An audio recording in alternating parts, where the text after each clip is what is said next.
All right, so yesterday we wrote an equation from a graph given the zeros. This time I'm going to give you the zeros. I'm going to tell you what your leading coefficient is. Okay, it's leading coefficient of 1, so we don't have to worry about our a value. And I give you the zeros, and I want you to form the equation. And we're going to form it in factor form, okay? So this is actually easier. I give you the roots, okay? So all you have to do is convert them into a factor. So we're going to say y equals, and remember your factors are opposite. And it's going to be x plus 7 and x plus 4, okay? And this one, it would tell you the multiplicity. There's no multiplicities here, so that's your answer, okay? 13, you do the same thing. Turn them into factors. X minus 1, x minus 2, and x minus 5. Done. Okay? Let's keep going. Here, now this one is going to give you square roots, but you do the same thing, or the imaginary numbers, okay? You do the same thing. It's going to be y equals x plus 5, x plus 0. This plus or minus means that this is a plus 2i, and it's also a minus 2i. So it's going to be x plus 2i, and it's going to be x minus 2i. Now, we are going to do something a little different here, okay? Because we can't have imaginary numbers stay like that. Now, this 0, x plus 0, do we need that? No. So we're going to take that x, and we're going to put it out front. Now, we have to get rid of these imaginary numbers. And I know you think it's going to look bad, but it's really not that bad, okay? So we're going to have to use the box method from Math 1 to box these out, okay? So we're going to do our little box over here. X minus 2i, x plus 2i. Now, you just multiply. X times x is x squared. Negative 2y times x, if there's nothing that can be multiplied together, you just smush it. So it's negative 2ix. This is going to be positive 2ix. Now, I times I is negative 1. I times I is negative 1. Okay? So what you do is you're going to say negative 2 times 2, which is negative 4. And then negative 4 times negative 1 is going to be positive 4. So you see how the I went away? Now look here. I have a positive 2ix and I have a negative 2ix. What happens when you have the positive and negative of something? It cancels out. So this right here turns into what's in that box now. So my final answer would be y equals x times x plus 5 times x squared plus 4. And you're done. Okay, so we're just taking that one extra step because I'm giving you the imaginary numbers this time. Okay, but it's not that bad. Okay, you do the same thing every time with imaginary numbers. Every time.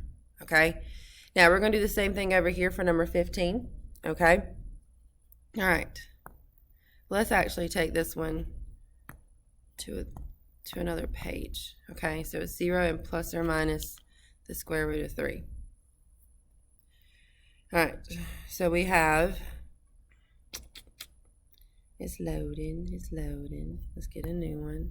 All right, so we have our zeros to be 0 and plus or minus the square root of 3.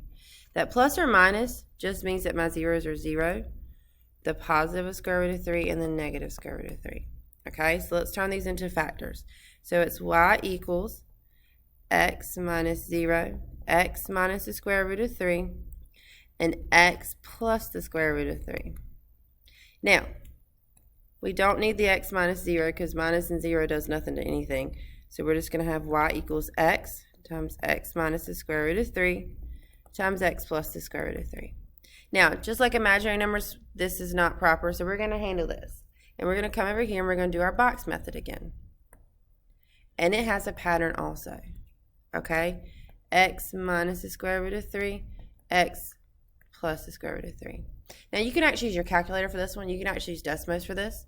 X times x is x squared. Remember, when there's nothing to multiply, we just smush it together.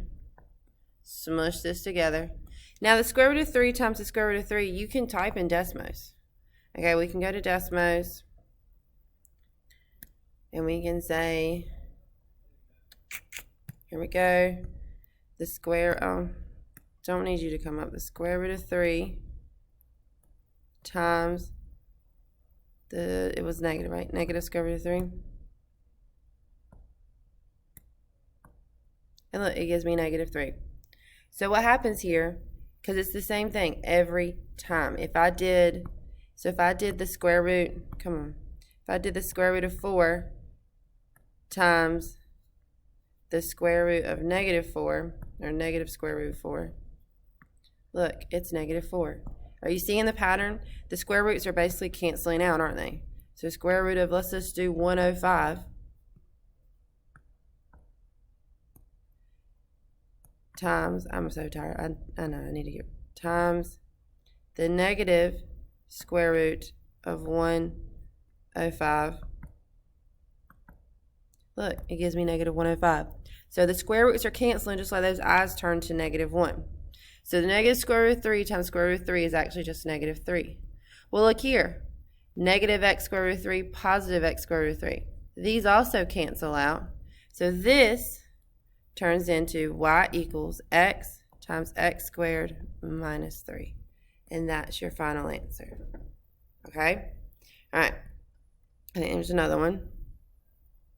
There's not, but I'm going to make one up. Yeah, I'm going to make one up. Now, this one tells me that there's a multiplicity. Okay? It's nothing worse. It's just adding an extra thing. So you turn these into factors. So it's going to be y equals x minus 3, x minus 2. The multiplicity means that this 2 has an exponent of 2. And you're done. Okay? We're not going to do that one.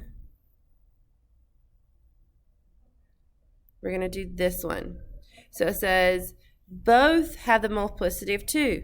So it's going to be y equals x plus 3, because it's opposite, x minus 1. Both have a multiplicity of 2, so both get that 2 right there.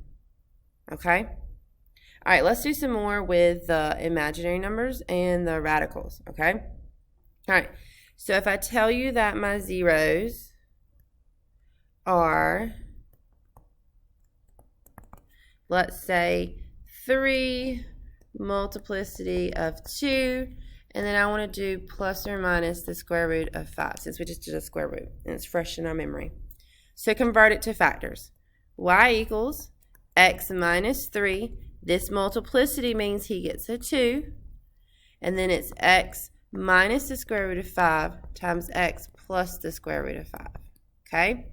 I need to box these in, so I'm going to come over here on the side and box them in. All right? So I get x minus the square root of 5 and x plus the square root of 5. X times x is x squared. We smush things that are not common. The negative square root of 5, so negative square root of 5 times square root of 5. Remember, the radicals cancel out, and it's just the square root of 5. It's just negative 5. These middle terms cancel. So my final answer is x minus 3 squared times x squared minus 5. All right, let's do another one. Practice makes perfect. Okay? All right, so my zeros are going to be, let's say, 2 with a multiplicity of 3. And then we're going to say plus or minus the square root of 25. Okay? I always said I would never make you graph these crazy ones. So, y equals opposite x minus 2, multiplicity of 3. Miss a 3. Okay? Now, same thing here. X minus the square root of 25, x plus the square root of 25. We got to come box these in over here. All right? So when I box these in, it's x minus the square root of 25, x plus the square root of 25. Same thing. It's the same thing. X times x is x squared. Smush these. Smush these. The radicals cancel when it's just negative 25. These middle terms cancel. So my answer is y equals x minus 2 cubed times x squared minus 25. And that's your final answer. Okay? All right, let's go back to imaginary. Let's do 2 more imaginary, and we'll call it quits. Okay? All right. So imaginary. So your zeros are going to be, let's see, we'll say 4 with a multiplicity of 2. And then we're going to have plus or minus. And if you notice, I in the square root always comes in pairs. Okay, it always comes in pairs. We're going to say plus or minus 3i. So we write it in factored form. Y equals x minus 4, multiplicity of 2, x minus 3i, and x plus 3i. We're going to clean this up. Come over here. X minus 3i, x plus 3i. That's x squared. Remember, we smush what we don't know, what don't match.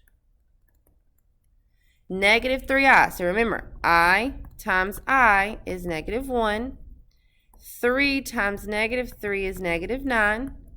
Negative 1 times negative 9 is positive 9. Okay? Middle terms cancel out again. So my final answer is x minus 4 times x squared plus 9. And that's your answer. Okay? It's a pattern. It's the same thing every time. When you get an I, this is exactly what you're going to do each time. Okay? So don't freak out. I actually like it when we have the I's and stuff like that because stuff cancels out and it doesn't make it so crazy nasty. All right. So let's do one more imaginary number. So my zeros are 5. And then we're going to do plus or minus 10i. Okay? All right. So I've got y equals x minus 5. There's no multiplicity, so I leave it alone. X minus 10i and x plus 10i. Box the i's in. So we're going to come over here and we're going to box them in. X times x is x squared. We smush. We smush. Come down here. I times I is negative 1.